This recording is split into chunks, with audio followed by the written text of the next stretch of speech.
अस्सलाम वालेकुम, मैं हूं साजिद हसन। आप मेरा यूट्यूब चैनल देख रहे हैं। राशिद लतीफ़ का एक बहुत बड़ा बयान सामने आया है और उसके बाद मैं ये सोचने पर मजबूर हो गया हूं कि अब पाकिस्तान क्रिकेट के अंदर क्या क्रिकेट का टीम का शिराजा जो है वो बिखरने वाला है, क्योंकि राशिद लतीफ़ ने ऐसी बात कर दी है जिसके बाद जो है उस जैसा ठंडे मिजाज का आदमी और उस जैसा दूर की सोच वाला बंदा अगर ऐसी बात कर सकता है तो वाकई दाल में कुछ काला ही है, फिर पूरी दाल ही काली है। राशिद लतीफ़ ने बहुत बड़ा बयान दिया है और कहा है कि कौमी टीम के साबिक कप्तान राशिद लतीफ़ ने कहा है कि बाबर आजम ने शहंशाह आफरीदी से बदला चुका लिया है। ये एक बहुत बड़ा बयान है। बदले लेने की बातें हो रही हैं और बदले चुकाने की बातें हो रही हैं। ये पाकिस्तानी टीम के साथ एक मनुसियत है, क्या है मुझे समझ में नहीं आया। जब भी वर्ल्ड कप होने लगता है उससे पहले कोई ना कोई ऐसा कोई हरामीपन हो जाता है। मुझे बड़ा माजरत के साथ ये वाली गलत कहना नहीं चाहिए, लेकिन इतने ज़्यादा कमीनापन पाकिस्तान के अंदर होता है कि कुछ भी जो है वो पूरा वर्ल्ड कप जो है, और कोई भी चैम्पियंस ट्रॉफी हो, वर्ल्ड कप हो, एशिया कप हो, उससे पहले ये ज़रूर कमीनापन पता नहीं क्यों पाकिस्तान के अंदर हो रहा होता है। बदले चुकाए जा रहे हैं। उससे पहले पाकिस्तान के वर्ल्ड कप से पहले 50 ओवर का जो वर्ल्ड कप हो रहा था उससे पहले क्या पीसीबी ने जहालत की थी, वो वाली चीज़ें सबके सामने हैं। अब ये वाला जो T20 का वर्ल्ड कप आने वाला है, इससे अभी कुछ मतलब आपको अंदाज़ा नहीं है कि कुछ महीने कुछ दिन रह गए हैं और उससे पहले पाकिस्तानी टीम की शिराजा बिखरने की बातें हो रही हैं। और ये साबिक क्रिकेटर जिसके बारे में कहा जाता है कि बहुत ठंडे मिजाज का शख्स है, ये बता रहा है कि पीसीबी के अंदर क्या कमीनापन हो रहा है। राशिद लतीफ़ का ये कहना है कि अफगानिस्तान के ख़िलाफ़ सीरीज़, याद रहे कि वो वाली अफगानिस्तान के ख़िलाफ़ सीरीज़ जिसके अंदर शादाब खान को जो है वो कप्तान बनाकर भेजा गया था T20 सीरीज़ के लिए, और उसके अंदर शादाब खान जो है वो इतनी बड़ी हंसी बेगैरतों वाली, हारने के बाद, सीरीज़ हारने के बाद इतनी बड़ी बेगैरतों वाली हंसी और इतनी बत्तीसी बाहर निकाल के शादाब खान जो पाकिस्तान के कप्तान थे वो वहाँ खड़े हुए बकवास करते हुए नजर आ रहे थे कि बाबर आजम जो है और रिजवान, उसके बगैर टीम नहीं बन सकती। एक ऐसा शख्स जिसको पाकिस्तान क्रिकेट बोर्ड ने कप्तानी दी है, और उस बेगैरत को ये नहीं पता कि पाकिस्तानी टीम अफगानिस्तान जैसी टीम से हार रही है, और उसके बाद वो अपनी बत्तीसी निकाल कर मीडिया के ऊपर खड़े होकर ये बकवास करता हुआ नजर आ रहा है कि 2 खिलाड़ी इनके बगैर टीम नहीं बन सकती, वरना इस तरह कुत्ते की तरह हम लोग हारेंगे।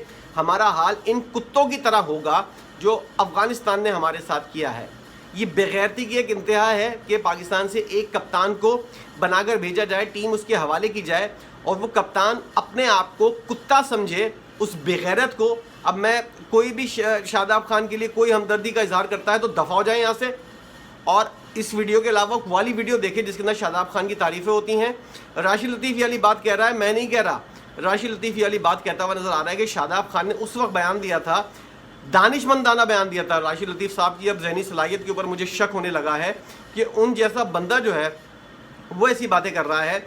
शादाब खान ने दानिशमंदाना बयान दिया था कि बाबर आजम और मोहम्मद रिजवान के बगैर टीम मुकम्मल नहीं होती, ये टीम के बाप हैं, इनके बगैर टीम मुकम्मल नहीं होती।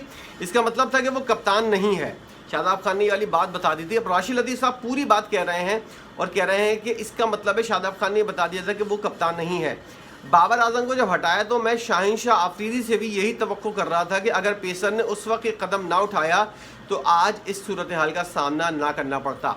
अच्छा, राशिद लतीफ़ साहब जो है ना वो एक तरह से बाबर आजम की जो अब लॉबी कह लें या ग्रुप कह लें, उसको जो है वो बहुत ज़्यादा सपोर्ट भी करते हैं। इसके अंदर रमीज़ राजा भी शामिल है, राशिद लतीफ़ साहब भी शामिल हैं। अब वो आकर जो बाबर आजम को किसी किस्म की कोई धमकी या कोई ऐसा कोई बयान वगैरह कोई प्रोपेगेंडा करना पड़ता है तो वो इनकी खिदमत हासिल करता है। और ये बैठे हैं पाकिस्तान PTV के ऊपर, और इसके अलावा इनका अपना YouTube चैनल भी है जिसके अंदर वो और लोगों के साथ कोलैबोरेट करते हैं।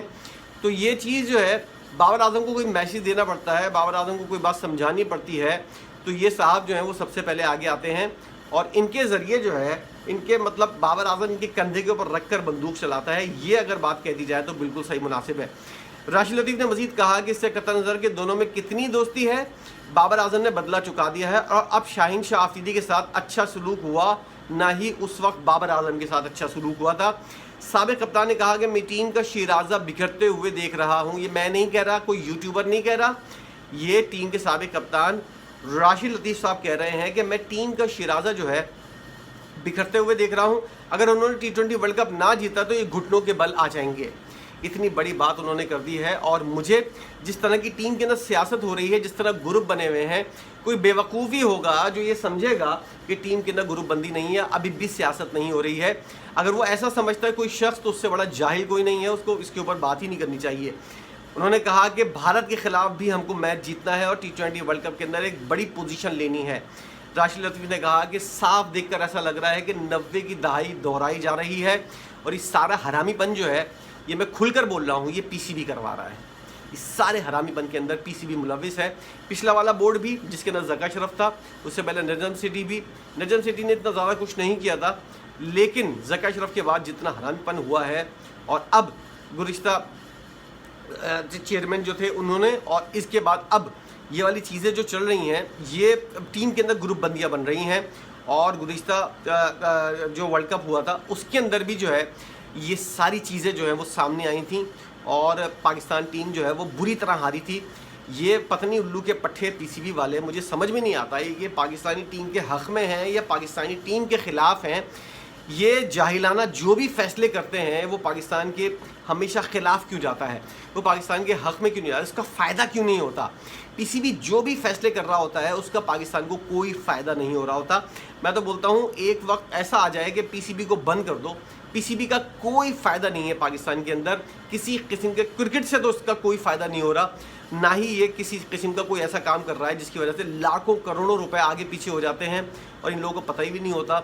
ये सारे जो हैं जितने भी बेगैरतियाँ हो रही हैं क्रिकेट के अंदर, उसके अंदर मेन जो किरदार है वो पीसीबी का है और इसके अंदर से ही सारी चीज़ें जो है। अब टीम का शिराजा कैसे बिखर सकता है, शाहिन आफरीदी जो है वो पूरा बदला लेने को तैयार है। पीसीबी ने ये जहालत क्यों की, अगर पीसीबी इतना शरीफ है तो ये जहालत क्यों किसके बाप ने की थी, किससे पूछकर की थी कि शाहिन आफरीदी का जो बयान है वो जो उसने कहा ही नहीं है, पीसीबी क्यों कहता हुआ नज़र आ रहा है कि शाहिन आफरीदी जो है वो बाबर आजम की कप्तानी के बारे में ये बातें करता है।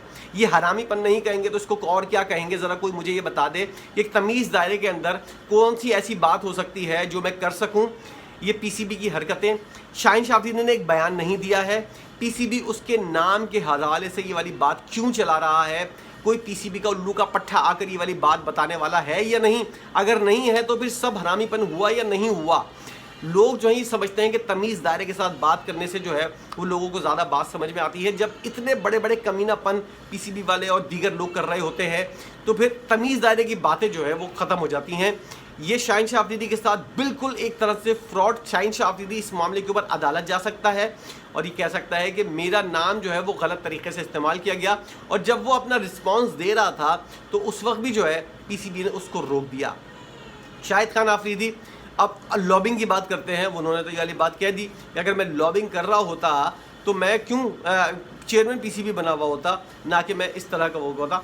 शाहिद खान आफरीदी भी कोई जलेबी की तरह सीधे नहीं है, वो भी बहुत ज़्यादा जो हैं वो जितने पानी में हैं उनको बारे में सब हर कोई जानता है कि वो कितने पानी में और कितनी सियासत वो अपने ज़माने में करते हुए आ रहे थे और अब कितनी ज़्यादा सियासत कर रहे हैं।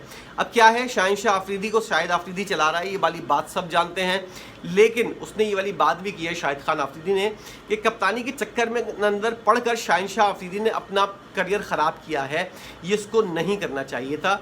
और यही चीज़ जो है वो शाहिन आफरीदी के ख़िलाफ़ जा रही है, उसका सुसर भी उसके ख़िलाफ़ हो गया है। रिजवान का मामला जो है वो भी किसी ऊँट करवट नहीं बैठा है। इस वाले मामले के अंदर भी अब पीसीबी ने 3 मुद्दे खड़े कर दिए हैं और ये सियासत कौन कर रहा है, ये पीसीबी कर रहा है। एक तरफ से शाहिन आफरीदी को जिस तरह का दूध से मक्खी की तरह निखार कर बाहर फेंका है, अब वो टीम के अंदर सियासत होने वाली है, लाजमी होगी, उसके साथ भी लोग जुड़े हुए हैं। रिजवान के साथ अलग मामला शो किया हुआ है और उसके साथ जो चीज़ें चल रही हैं। तीसरा ग्रुप जो है वो बाबर आजम का दोबारा निकाल के रख दिया है। अब ये तीनों जो है जो माजी के अंदर बहुत ज़्यादा अच्छे दोस्त होते थे, अब एक नंबर के दुश्मन बने हुए नज़र आ रहे हैं, एक दूसरे के खिलाफ चलते हुए नज़र आ रहे हैं। मुझे लगता है शाहिन शाह और रिजवान जो है हो सकता है वो लोग आपस में मिल जाएं, लेकिन बाबर आजम जो है वो इस वक्त अकेला रह गया है और इसको अकेला करने वाला कोई और नहीं पीसीबी है। अगर ये लोग वर्ल्ड कप में किसी तरह हारे या भारत से इंडिया से किसी तरह कुत्तों की तरह हार गए ये लोग, या फिर इंडिया के साथ कोई मसला हो गया, वर्ल्ड कप के अंदर कहीं आगे पीछे हुआ, बाबर आजम तो शायद ज़िंदगी भर के लिए कप्तानी का नाम भी लेना शायद गवारा ना करे और वो हो सकता है आम खिलाड़ी के तौर पर भी टीम में आ सकता है या नहीं, ये भी अभी कोई कहना कबल अज़ वक्त होगा। राशिद लतीफ़ वाली बात कह रहा है कि टीम का शिराजा जो है, यानी कि टीम जो है वो अब किसी का बाप नहीं संभाल सकता, कोई नहीं संभाल सकता। टीम जो है उसके अंदर पीसीबी ने वो कर दिया है जिसकी वजह से अब टीम को कोई नहीं संभाल सकता। ये T20 वर्ल्ड कप जो है इस तक जो है आप देख लें, उसके बाद क्या होगा, यही खिलाड़ी होंगे। और जैसा कि पिछले 50 ओवर्स के वर्ल्ड कप में हमने देखा था, जानबूझकर बॉलें ऐसी कर रहे थे, जानबूझकर जब कोई खिलाड़ी हारने की पोजीशन के ऊपर आ जाता है ना, तो फिर वो किसी के बाप की नहीं सुनता। और ये हरामीपन हो रहा है पाकिस्तान की क्रिकेट के अंदर। अगर कोई समझता है, ऐसा कोई इतना शरीफ बंदा यहाँ बैठा हुआ ये वीडियो देख रहा है और ये समझ रहा है कि 50 ओवर्स का जो T20 50 ओवर का जो वर्ल्ड कप हुआ था उसके अंदर पाकिस्तानी टीम जानबूझकर नहीं आ रही, तो उससे बड़ा चंपू और बेवकूफ़ कोई नहीं है। उसको ये चीज़ सोचनी चाहिए और अब क्रिकेट के मामला से तो उसको सबसे पहले अलग हो जाना चाहिए। और अगर वो सोचता है कि पाकिस्तानी टीम जानबूझकर हारी है तो वो फिर ज़रा अपनी सलाहियतों को, जहनी सोच को T20 वर्ल्ड कप के पास लेकर जाए और बताए कि आने वाले दिनों के अंदर क्या कुछ हो सकता है। वीडियो आपने देखी है, राशिद लतीफ़ ने पूरा कट्टा छट्टा खोल कर रख दिया है। इस पर आप क्या कहेंगे ज़रूर बताइएगा। वीडियो देखने का बहुत शुक्रिया।